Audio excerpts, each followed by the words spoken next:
Sungguh, Mas, aku tidak ada hubungan apa-apa dengan Narendra. Dia pegawai baru yang satu divisi denganku dan hanya mengantarku pulang saja. Ibarat kata mulut sudah berbusa, Yura mengatakan kalimat yang sama kepada Rama, suaminya. Sayang, pria berambut coma itu lebih memilih percaya dengan apa yang ia lihat dibandingkan dengan penjelasan istrinya sendiri. Oh ya, kalau begitu kenapa tidak menghubungiku? Padahal kau tahu aku pulang hari ini? Atau naik taksi bisa, kan? Rama menyahut ketus lalu membawa kakinya menuju kamar. Papan pintunya dibuka dengan paksa. Benda tak bersalah itu menjadi pelampiasan emosi yang masih memuncak hingga menimbulkan suara dobrakan yang cukup keras. Bagaimana tidak? Semua rekan kantor istrinya mengatakan hal serupa. Terlebih sang ibu turut memberi kesaksian kepadanya bila beberapa hari terakhir, saat ia sedang keluar kota, Yura selalu diantar jemput oleh pria yang sama. Narendra, teman satu kantor Yura yang dikabarkan sedang dekat dengan istrinya, tentu saja hal itu semakin memupuk pikiran negatifnya. Ponselku baterainya habis, Mas, aku tidak bisa memesan taksi online dan menghubungimu. Lagi pula, Narendra mengajakku pulang bersama karena rumah dia searah dengan rumah kita. Dia juga sering menawari tumpangan kepada pegawai lain kok, bukan cuma aku saja. Yura berdiri di ambang pintu. Rasa lelah karena seharian bekerja, ditambah dengan suaminya yang meledak-ledak begini, membuat kepala Yura terasa hampir pecah. Sebuah tarikan napas panjang terdengar darinya beberapa kali. Berusaha sabar menghadapi cemburu Rama yang berlebihan ini, Rama sendiri tidak berkomentar. Pria itu hanya melepas jas kerjanya dengan kasar dan melemparnya sembarang arah. Begitu pula dengan dasi dan jam tangannya yang hanya digeletakkan asal di atas ranjang. Maaf, kalau aku membuat kamu marah. Aku tidak akan mengulanginya, ujar Yura seraya berjalan ke arah Rama.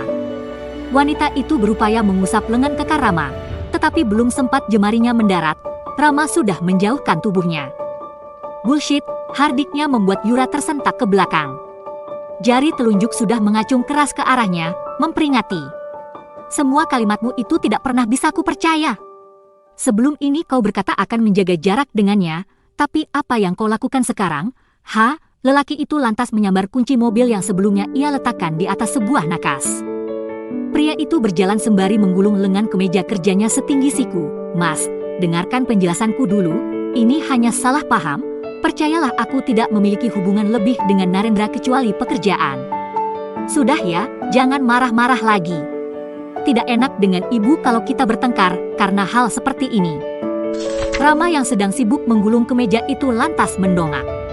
Dua matanya menyipit tajam ke arah istrinya. Apa tadi katamu? Salah paham? Bagaimana bisa kau menganggap ini semua hanya salah paham, sedangkan aku punya banyak bukti? Jangan dikira aku tidak tahu semua hal yang kau perbuat ketika aku pergi. Kemarin kau pergi makan siang dengannya, lalu pergi berdua di jam kantor. Tidak hanya satu orang yang mengatakannya kepadaku. Semua temanmu, bahkan ibuku sendiri mengatakan kau setiap hari diantar jemput lelaki itu. Mas, itu aku sedang keluar dengan Narendra karena, benarkan kau pergi dengannya, tukas Rama menghakimi. Sedangkan Yura menggelengkan kepalanya, menyangkal tuduhan itu. Kau memang wanita murahan, aku memang pergi berdua tapi karena harus meeting dengan klien di luar. Di resto itu kami tidak berdua saja. Kami janjian dengan klien dan atasan kami yang menyusul belakangan, ujar Yura dengan nada penuh penekanan karena Rama tak kunjung yakin dengan penjelasannya.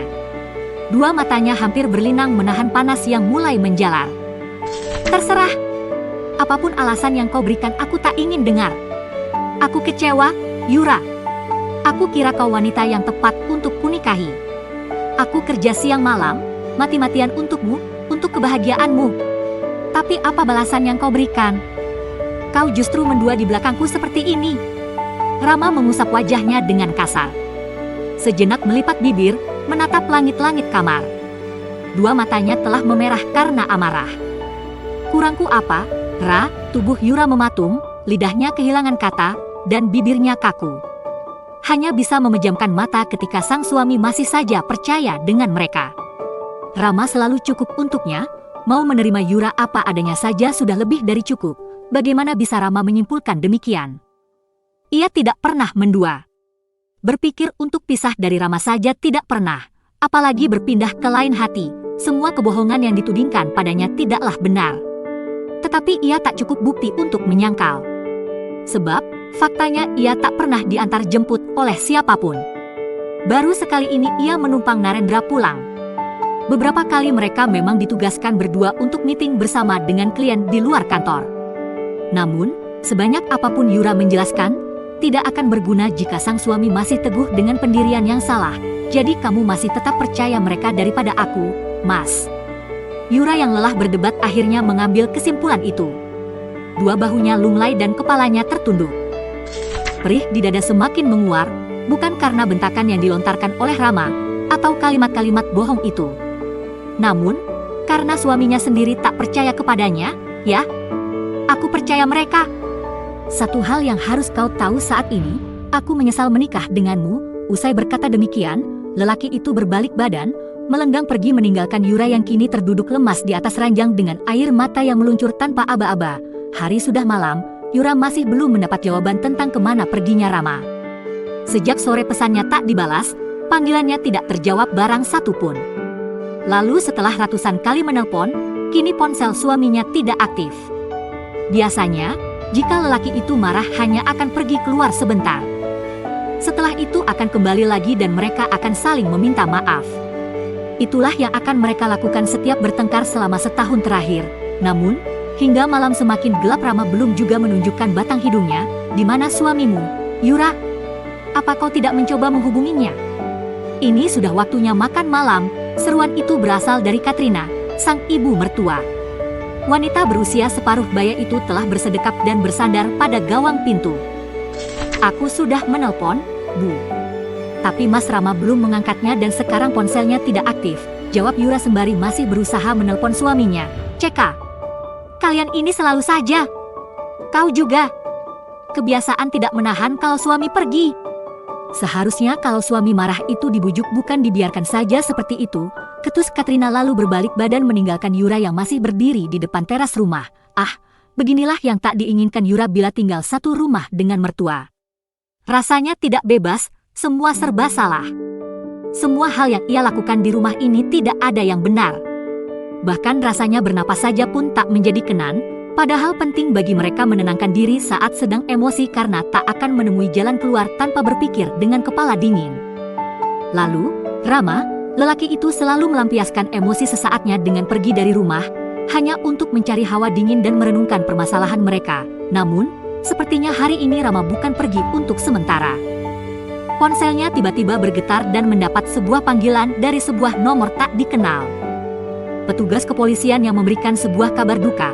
Selamat malam, apakah benar saya berbicara dengan Ibu Yura Anastasia? Begitulah sapaan yang ia dengar pertama kali dan Yura membenarkan, saya Ota, tim Polantas Mangkunegara mohon izin mengabarkan bahwa Bapak Ramaditya Chandra Biata telah mengalami kecelakaan tunggal di Jalan Mangkunegara 2 dan telah dilarikan ke rumah sakit petang tadi. Saat ini, Bapak Rama dalam keadaan koma karena benturan keras pada kepalanya. Ibu bisa datang ke Rumah Sakit Harapan Bangsa untuk bertemu dengan tim paramedis dan mendapatkan penjelasan lebih lanjut. Terima kasih. Seketika itu juga, dua kaki Yura rasanya tak bertulang. Tubuhnya limbung merosot ke dasar lantai dan semuanya gelap gulita. 5 tahun kemudian, Bu. Jangan, Bu. Aku tidak mau. Yura meronta sekuat tenaga ketika pergelangan tangannya ditarik paksa oleh seorang wanita paruh baya. Namun, perlawanan itu hanya berakhir sia-sia sebab tubuh rampingnya tak mampu menandingi kekuatan yang jauh lebih besar darinya. Setelah sebelumnya selalu menolak tawaran yang diberikan, kali ini ia tak bisa lari dari paksaan Katrina, sang ibu mertua, untuk melakukan sebuah pekerjaan tak suci, menjadi wanita penghibur di sebuah klub malam milik salah seorang temannya. Cepat, Yura! Jangan buang-buang waktu! Bentak Katrina seraya menarik tulang karpal Yura yang telah memerah, melewati kerumunan. Kehadiran mereka yang begitu ricuh menjadi tanda tanya bagi beberapa orang. Ada apa gerangan sampai dua wanita itu harus seret menyeret? Terlebih saat melihat salah satu di antaranya menangis histeris. Adegan tarik-menarik antara Yura dengan ibu mertuanya itu justru menjadi tontonan gratis bak sebuah film yang ditayangkan pada sebuah layar lebar oleh seisi ruangan, sembari menikmati minuman. Sementara sebagian lagi tidak ingin tahu, lebih memilih asik berjoget di bawah kerlip lampu yang menyilaukan mata. Tak ada yang mau menginterupsi, meski Yura telah berteriak kencang dan meminta tolong pada semua mata memandang. tentu saja tak akan membuahkan hasil, sebab suaranya larut dalam hingar-bingar musik yang begitu kencang. Aku tidak mau, Bu. Aku janji akan cari uangnya secepat mungkin. Tapi aku mohon jangan paksa aku bekerja di sini. Yura masih berusaha melawan dengan sisa tenaga yang ada. Tidak peduli dengan penampilan yang telah jauh dari kata baik. Rambut acak-acakan, polesan bedak yang luntur karena air mata, juga lengan baju yang sobek akibat tarikan Katrina, langkah kaki Katrina terhenti. Wanita itu lantas berbalik badan tanpa melepaskan genggamannya. Sejurus kemudian, menghunus Yura dengan tatapan tajam, dasar menantu bodoh. Apa kau tidak melihat jika kita ini sudah terdesak? Hanya tinggal satu kesempatan kita untuk mendapatkan uang. 400 juta.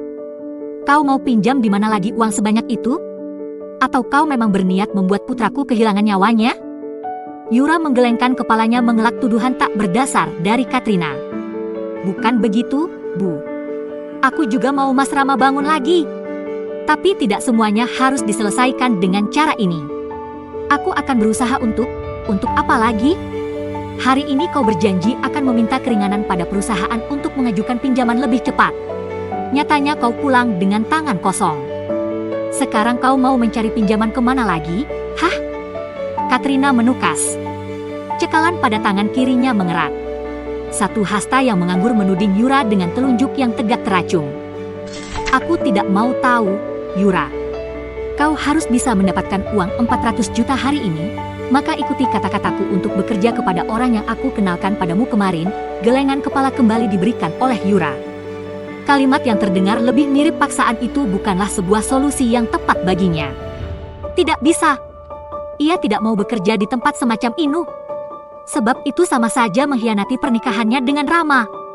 Aku akan berusaha mencari tempat pinjaman lain, Bu.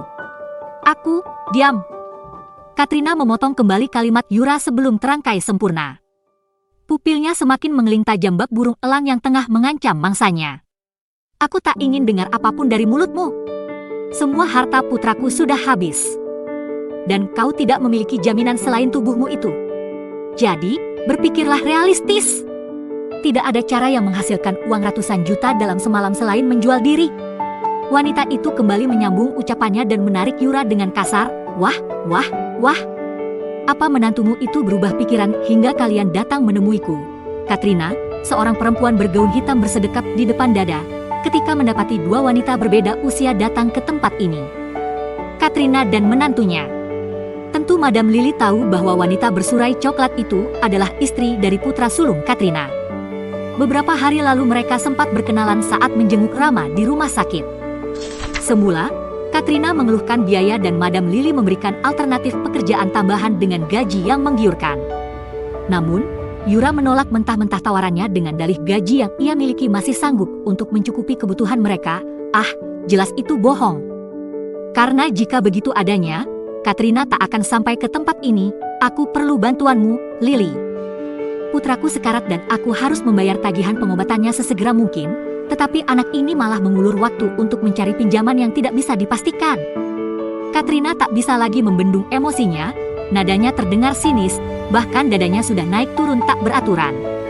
Sorot matanya begitu tegas melirik ke arah Yura. Kuharap dengan membawanya ke tempat ini kau bisa memberinya pekerjaan yang kau bicarakan kemarin. Sebuah kekahan meluncur dari Madam Lily. Wanita itu lantas membuka kipasnya tangannya dan menggerakkannya beberapa kali. Kau yakin akan meninggalkannya di sini dan bekerja padaku? Tanya Madam Lily seraya menoleh ke arah Yura. Wanita bergigi gingsul itu membuang muka. Bekerja di tempatku itu berat karena harus mengorbankan harga diri. Semakin rendah harga dirimu, maka semakin banyak uang yang kau kumpulkan. Sementara menantumu ini sepertinya memiliki harga diri yang sangat tinggi. Aku yakin. Terserah pekerjaan apa yang akan kau berikan. Bahkan jika dia harus melayani puluhan laki-laki dalam semalam, aku tidak mau tahu. Yang penting besok pagi anak ini harus membawa 400 juta kepadaku. Sahut Katrina sebelum menantunya mengeluarkan kalimat sanggahan. Di sisi lain Yura hanya bisa menggigit bibirnya kuat-kuat, menahan rasa perih yang menjalar dalam dadanya. Mimpi apa ia semalam hingga harus menghadapi takdir yang begitu kejam? Ia sudah tidak memiliki orang tua.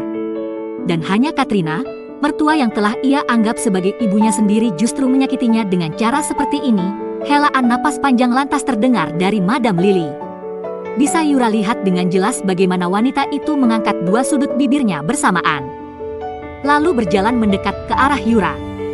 Dua bola mata berwarna hitam itu bergerak memindai tubuhnya dari atas ke bawah. Itu tidak masalah, aku bisa tangani. Tapi, menantumu ini cantik. Bahkan tidak terlihat sebagai gadis nakal. Dia lebih pantas bekerja sebagai staf di gedung tinggi daripada harus bekerja di tempat hiburan malam. Lalu, bagaimana jika nanti Rama mengetahui istrinya bekerja di tempatku? Katrina. Dalam hatinya Yura mengiyakan kalimat sang mucikari. Sejak tadi hanya kemungkinan itu yang ia pikirkan dalam kepalanya jika memilih jalan pintas ini sebagai pilihan terakhir. Dengan Rama saja ia belum sempat memadu kasih menikmati waktu sebagai suami istri. Bagaimana bisa ia malah menikmati malam yang panas dengan pria yang tidak pernah ia cintai? Selama Rama belum sadar ia tidak akan tahu apa-apa. Toh, jika putraku bangun dan bertanya, biar istri tukang selingkuh ini yang menjelaskan sendiri padanya, jawab Katrina tanpa pikir panjang. Seakan tidak peduli jika nasib buruk akan menimpa Yura setelah ini, Madam Lily mengangguk. Wanita itu lantas menggeser pandangan ke arah Yura yang masih sesenggukan. Lalu, bagaimana denganmu, Yura? Aku tidak ingin orang yang bekerja denganku tersiksa karena kemauan sendiri. Aku akan mengembalikan pada ibu mertuamu kalau kau merasa keberatan. Tapi jika kau bersedia, aku siap untuk membantumu mencari uang yang kau butuhkan, tanya Madam Lily kepada Yura. Senyuman itu terlihat aneh. Seolah ada banyak makna di balik lengkungan bibirnya. Entah baik, entah jahat, Yura sendiri tak bisa membacanya. Sejenak Yura mengambil napas panjang, memperbaiki sirkulasi udara dalam tubuhnya yang sejak tadi tak beraturan. Detik berikutnya wanita muda itu menggeser pandangan ke arah Madam Lily. Jika boleh menjawab jujur maka jawabannya adalah tidak. Siapa yang mau bekerja semacam ini selain mereka yang memiliki keterbatasan ekonomi? Namun, bila ia menjawab jujur, maka kematian suaminya berada di depan mata. Dengan berat hati, Yura mengusap buliran air bening yang sejak tadi membasahi wajahnya. Aku mau bekerja di sini. Tetapi aku tidak mau terikat dan hanya sampai uang yang aku butuhkan tercukupi. Deal! Senyuman Madam Lily bertambah lebar. Wanita itu melipat kedua tangan di depan dada kembali dan memiringkan kepalanya. Kalau begitu, ikut aku. Kau harus bersiap karena malam ini aku kedatangan tamu spesial. Tamuku akan datang 1 jam lagi. Hapus riasanmu lalu mandilah.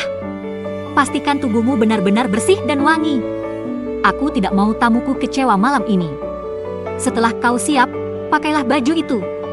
Yura menelan ludahnya ketika Madam Lily menunjuk baju yang tergantung rapi pada sebuah besi aluminium. Entah baju mana yang dimaksud oleh sang mucikari. Dua indera penglihatannya hanya menangkap sebuah baju hitam kurang bahan tergantung tanpa teman di sana. Baju yang mungkin lebih pantas disebut dengan lingerie, apakah benar baju itu yang akan ia gunakan, tidak tahu. Yura sendiri tak berani bertanya. Satu hal yang pasti, baju itu tak akan membuatnya nyaman. Bagian dada terbuka lebar dan paha yang terekspos bebas. Bahkan bisa dikatakan tidak ada gunanya memakai baju tersebut. Melihat ekspresi Yura yang tampak tercengang, Madam Lily lantas menggelakkan tawanya. Wanita yang tengah mengenakan gaun hitam itu mendekat ke arah Yura. Kenapa melamun? Pakaian seperti itu tidak tabu lagi di tempat ini. Sudah aku bilang sebelumnya. Jika kau ingin bekerja padaku maka kau harus buang jauh-jauh rasa malu juga harga dirimu. Helaan napas panjang terdengar dari Yura. Wanita itu tahu apa yang akan terjadi setelah menyetujui tawaran Madam Lily, hanya tidak terbiasa menggunakan baju-baju seksi semacam ini. Sebelumnya ia selalu mengenakan pakaian tertutup. Dengan Rama pun ia tak pernah seberani itu, so, ini pilihanmu dan kau harus melakukannya. Atau berubah pikiran? Jika iya, maka kau harus menerima kenyataan untuk menjadi janda besok pagi. Ah, aku tidak membayangkan bagaimana dokter melepas alat-alat yang digunakan Rama, lalu kau harus menyaksikan suamimu meregang nyawa. Cukup, Madam. Teriak Yura seraya menutup kedua telinganya serentak. Ia tak ingin teman ibu mertuanya itu melanjutkan kalimatnya. Tak akan ia izinkan doa buruk terucap untuk suaminya. Tidak akan pernah. Yura lantas menatap Madam Lily dengan sebuah keyakinan yang terpancar dari kedua manik hitamnya. Aku akan melakukannya. Seperti itu saja aku rasa sudah cukup. Bajumu juga sudah pas dengan tubuhmu. Aku rasa kau sudah siap melebarkan pahamu untuk tamu spesialku. Madam Lily berkata demikian saat Yura selesai menyapukan kuas pada wajahnya. Wanita setengah baya itu mengamati sebentar penampilan Yura. Walau hanya dengan taburan bedak tipis dan sebuah lipstik merah sudah cukup membuat sang mucikari tersenyum manis. Beberapa saat kemudian, Madam Lily berjalan ke arah almari dan mengambil sesuatu dari sana. Wanita bergincu tebal itu kemudian menyerahkan sebuah kain dengan lebar kira-kira 10 cm kepada Yura. Warnanya hitam dan berbahan lembut saat diraba. Belum sempat ia mencerna kalimat yang baru saja dilontarkan sebelumnya, sekarang ia dibuat bertanya-tanya kembali. Untuk apa Madam Lily memberikan benda ini? Pakai, titahnya kemudian. Tapi, cepat pakai saja, tidak usah banyak bertanya. Tutup matamu dengan kain itu. Madam Lily berseru kembali dengan nada yang lebih tinggi. Yura pun langsung melaksanakan perintahnya. Dengan perlahan, membebat kedua matanya dengan kain hitam itu, seketika, hanya gelap yang bisa ia lihat. Seakan semua lampu terang yang ada di hadapannya tadi serentak padam. Madam Lily lantas mengibas tangan di depan wajah Yura memastikan bahwa pekerja barunya itu benar-benar tak bisa melihat. Sebelum tamuku datang, kau akan aku kirim ke sebuah kamar. Setelah kau berada di sana kau harus tetap mengenakan penutup mata ini. Ingat, jangan sampai kau melepasnya, apalagi mengintip. Kalau tidak, kau akan menyesal seumur hidup. Tegas Madam Lily lagi, tenggorokan Yura semakin terasa kering. Otaknya mendadak buntu. Tidak ada hal yang ia lakukan selain diam dan bertanya pada dirinya sendiri. Memangnya siapa orang yang akan menjadi tamu spesial itu? Apakah pejabat ternama? Apakah pria kaya raya? Atau siapa? Lalu, mengapa Yura harus menggunakan penutup mata seperti ini? Yang datang kali ini adalah tamu spesial, juga donatur besar untuk klub ini. Jadi, kau harus bisa kuandalkan. Atau kau akan tahu konsekuensinya jika melanggar. Ujar Madam Lily seolah tahu apa pertanyaan yang sedang berputar di kepala Yura. Jika begitu, kenapa tidak mengambil yang lain? Maksudku, yang lebih handal saja. Aku bahkan belum berpengalaman sama sekali. Aku takut jika aku justru mengecewakanmu, Madam, jawab Yura dengan terbata-bata. Sedangkan Madam Lily tertawa beberapa saat sebelum merespon pertanyaan dari Yura. Wanita itu mendekatkan wajah ke arah Yura lalu meraih dagu lancipnya. Tarif semalam hanya sekitar 2 juta. Paling mahal 10 juta untuk pekerja baru dengan syarat dan ketentuan yang berlaku. Memangnya kau mau melayani 40 tamu dalam semalam? Kalaupun aku memberikan harga mahal atas tubuhmu ini, HM? Madam Lily tertawa lagi. Selanjutnya melepaskan jemarinya dan bersedekap di depan dada. Wajahnya berubah serius dan 2 pupil matanya melebar. Tentu kau tidak mau, bukan? Aku sudah berbaik hati sebab kau adalah menantu Katrina, temanku. Seharusnya kau harus berterima kasih kepadaku, manis. Malam ini aku punya tamu yang kemungkinan mau membelimu dengan harga 400 juta. Yura menganggukkan kepala. Selanjutnya wanita itu menggerakkan tangannya meraba meja rias di hadapannya. Sekadar mencari pegangan ketika kepalanya mulai terasa berkunang-kunang di kegelapan. Ka, kalau boleh tahu, siapakah tamu yang akan aku temui? Setidaknya agar aku tahu bagaimana cara bersikap kepadanya, Madam. Madam Lily terdengar menghela napas panjang. Lalu berkata, namanya Tuan Gin, kau bisa memanggilnya begitu, Tuan Gin. Nama yang belum pernah ia dengar sebelumnya. Meski begitu, Yura mengangguk pelan mencatat baik-baik nama itu dalam kepalanya. Beliau tidak suka jika badan wanita yang akan bertemu kotor, maka dari itu kau harus memastikan tubuhmu benar-benar bersih dan wangi. Untuk minuman, beliau hanya mau wine dengan merek tertentu. Aku sudah siapkan di bar mini pada kamarnya. Jika kedepannya kau diminta untuk bertemu dengan beliau lagi, sediakan saja salah satu sebelum dia datang. Jika persediaannya habis hubungi aku biar aku yang mintakan pada sekretarisnya. Lalu, satu lagi yang harus kau ingat, Tuan Gin suka dengan wanita penurut. Apa kau paham semua kata-kataku tadi? Sebuah anggukan pelan diberikan oleh Yura sebagai tanda mengerti. Mendengar kata beliau, Yura menebak tamu yang akan membelinya itu berusia jauh lebih dewasa darinya. Entah setua apa, Yura tak tahu, bagus. Madam Lily mengurai dekapan tangannya. Wanita itu lantas berjalan ke arah sebuah kabinet dan mengambil segelas wine yang terletak di sana. Dicerupnya gelas itu beberapa kali dan menatap kembali ke arah Yura dengan seksama. Sementara Yura tak ingin berkomentar, masih menunggu penjelasan lanjutan dari Madam Lily. Ruangan yang akan kau datangi itu dibuat khusus untuk Tuan Gin. Ada sebuah bel yang akan berbunyi 3 kali sebelum kedatangannya. Tidak peduli kau sedang apa, tetapi ketika mendengar tanda itu segeralah bersiap dan pastikan sudah gunakan penutup mata ini. Kuharap kau bisa menyesuaikan. Begitu juga saat pergi, Tuan Gin akan membunyikan bel setelah beliau keluar ruangan. Jadi, kau boleh melepas penutup mata itu setelah mendengar bel berbunyi.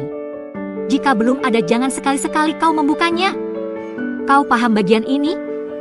Yura mengangguk lagi, meski dalam hatinya tersimpan banyak keraguan. Mengapa harus rumit itu untuk melayani Tuan Gin?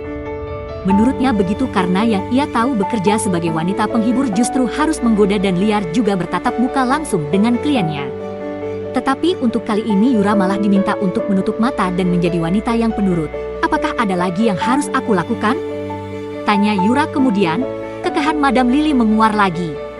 Wanita itu nampaknya sangat gemar tertawa. Tentu saja, manis. 400 juta dalam semalam itu tidak sedikit. Aku rasa tidak perlu aku jelaskan tentang apa yang harus kau lakukan sebagai wanita penghibur. Jadi,